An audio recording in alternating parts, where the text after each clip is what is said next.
Are you looking for an athletic scholarship? You're in the right place. This is the Recruit Me Athletic Scholarship Podcast, the longest-running podcast on recruiting and athletic scholarships. We're here to help your family navigate the recruiting road all the way to an athletic scholarship. He's a recruiting expert and a dad of 2 college athletes. He has a wealth of experience to share. Here's Recruit Me CEO, Brent Hanks.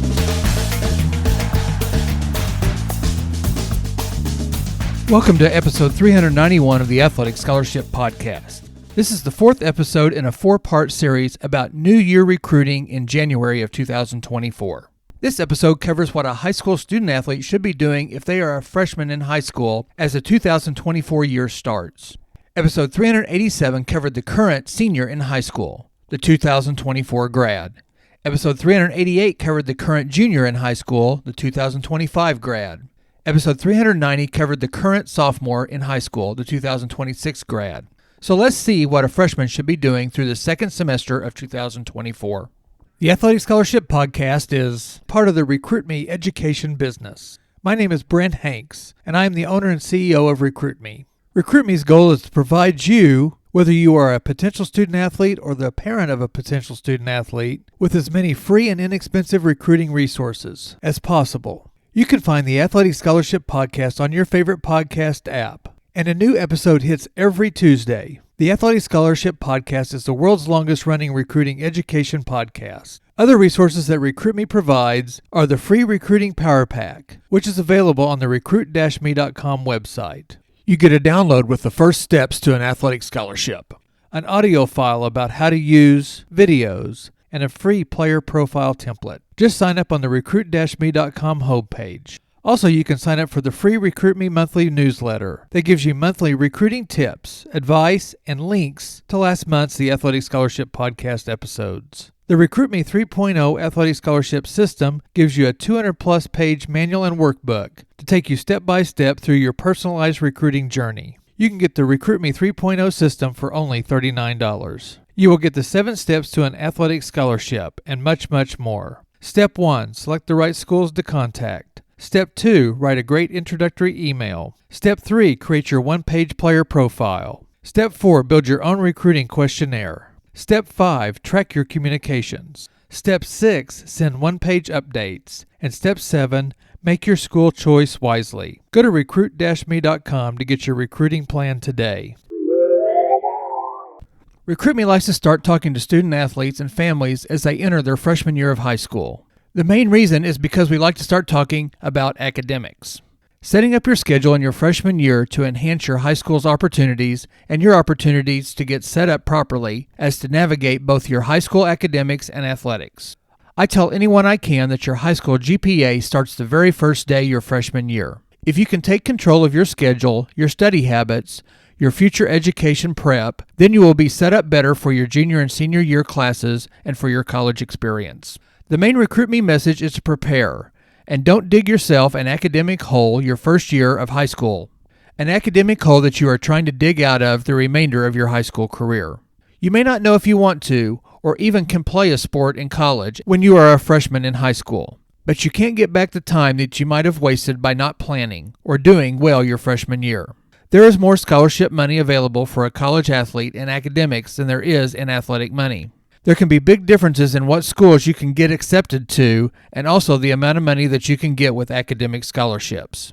There can be a big difference between a 2.5 GPA and a 2.75, a 2.75 GPA and a 3.0, a 3.0 GPA and a 3.5, or even a 3.5 GPA and a 3.75 or 4.0.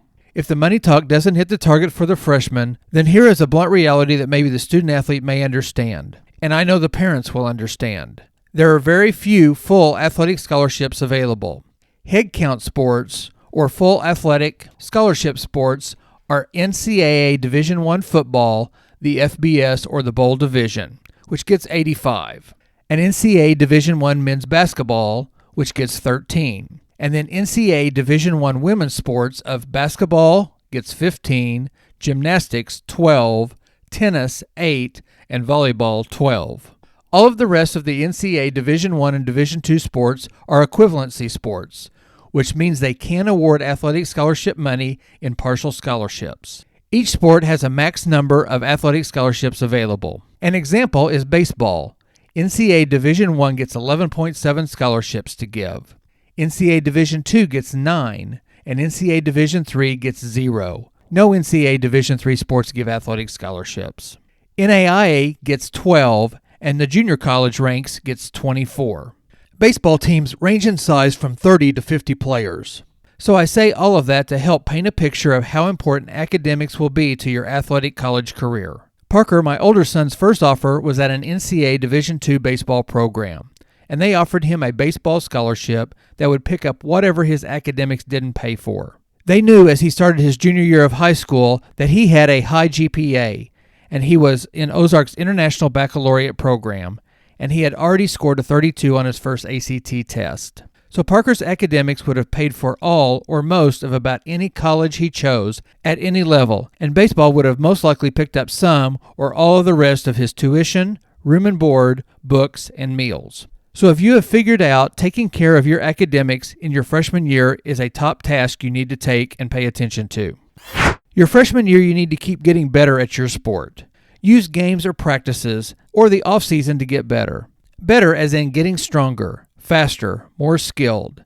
Sometimes it is hard to see improvement in strength and speed in your freshman year. But by creating good habits for workouts, skills training, weightlifting, and nutrition, you will gradually see results. By understanding that you are most likely not of the size or the speed to be in the recruiting flow right now, then you can concentrate on your play in your sport and not worrying about whether you are getting exposure or whether college coaches are watching. So let's get to preparing for next season in high school and in club. One quick task is for parents to ask the freshman student athlete if they want to play a sport in college. Even the student athlete can just ask him or herself the question. If the answer is yes, then get started on the recruiting education process with RecruitMe. If the answer is maybe or I don't know, then get started on the recruiting education process. If the answer is no, then still get started on the recruiting process. Things will change over the next 3 years, so still prepare. You can also use many elements of the recruiting process to just choose a college for educational purposes if you decide not to play a sport. I said in last week's episode, go to college games in your area. Sit close to the court, the field, the track, or the pool, and get a feel for the speed and the strength of college athletes. Also, drive through college campuses, or plan to as you travel this summer. Take notes and see what you like or dislike about college campuses and their towns or cities or their surrounding area. Email me, Brent, at recruit-me.com and ask for the parameters worksheet and the college school list worksheet. I'll send them both to you for free. You can start building a list of colleges your freshman year. Add teams at all levels and do research on the colleges. Fill out your parameters worksheet too. Both the student athlete and the parent need to do this, and then compare and talk about both the parameters list and the college list. Do this every 6 months in the freshman and sophomore years. Your likes, wants, and needs will change many times, so adjust, research, adjust, and research some more. Your list will start out with 20 to 25 colleges, then maybe get up to 30 to 50 colleges, and then back down to 15 or 25 colleges throughout your high school career. 2 more tasks a freshman needs to do now are to make sure your social media is clean and stays clean. Just like with academics, your character and how a coach sees you can make a difference between you and another recruit in a few years. There will be another student athlete your same size, the same strength, the same skill as you.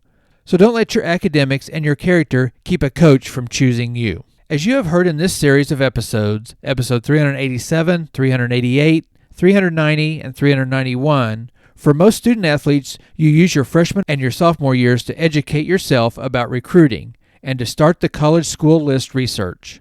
All of that pre-work will make the junior and senior year recruiting easier and more effective.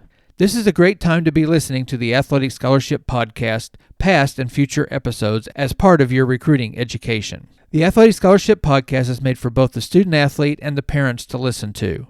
If you have coaches that are involved or might get involved, they should listen too. Visit the recruit-me.com website and get signed up for both the free Recruiting Power Pack and the free Recruit Me monthly newsletter. This is a great time to get the Recruit Me 3.0 Athletic Scholarship System. The Recruit Me 3.0 is available on the recruit-me.com website for only $39. The 200-plus page manual, workbook, and worksheets will walk you through every step of the recruiting process. Everyone's recruiting experience, or as I say journey, will be different based on the many different factors involved. Your sport, your position, your height, weight, and strength, whether you are right or left-handed, and your speed are just some of the factors. Where you live, how far from home you want to go, whether you want a big or small college experience, a big city, a college town, or a rural experience, your academic level, possible majors to study, the cost, the level of play, again, are just a few of the factors. Recruit Me wants you to direct your journey by letting coaches know about you. A college coach cannot recruit you if he or she does not know about you. Sometimes your play will get their attention. Sometimes your size. Sometimes they may know somebody that knows you. But by contacting coaches yourself, you are not gambling just on those to get you recruited. So let's get on your recruiting road. At the end of the next several episodes, I'm going to give you a glimpse into the Recruit Me 3.0 Athletic Scholarship Manual. The Recruit Me 3.0 system gives you a 200-plus page step-by-step manual, workbook, and worksheets that guide you through the recruiting process. I am the owner of Recruit Me, but John Fugler started Recruit Me back in 2002, and he wrote and developed the Recruit Me 3.0 system. You can get your own Recruit Me 3.0 system for only $39 by clicking the link in the show notes or going to recruit-me.com. Here is a critical note to parents at this point of the Recruit Me 3.0 Athletic Scholarship System. Let's talk about your involvement as a parent in the recruiting process. You must commit time to this. Your son or daughter has his or her hands full with academics and athletics. It is important that they do their best in these two areas because their ability to get a scholarship depends on it. You need to lead your son or daughter to contacting schools, write letters and emails, respond to coaches' inquiries, and track communications. It's a big job and will get complex as more and more coaches respond. This can be overwhelming for your student athlete, so they will need your help and guidance and organization. When coaches start to write and call them, your son or daughter can get stars in their eyes and get consumed by the attention. Keep them on task and don't let them get sidetracked from their primary responsibilities, school and athletics. Much of the material in this textbook is written to the student athlete, but you will need to walk your son or daughter through each step. I really mean for every word to be written to you as well. Thanks for keeping this in mind because it is the difference between success and failure. Myth number 9 about athletic scholarships. Coaches resent being contacted by prospective athletes. Truth. On the contrary, coaches hope to hear from good athletes who are interested in their program. They have to consistently refill their rosters with new athletes because every year seniors graduate.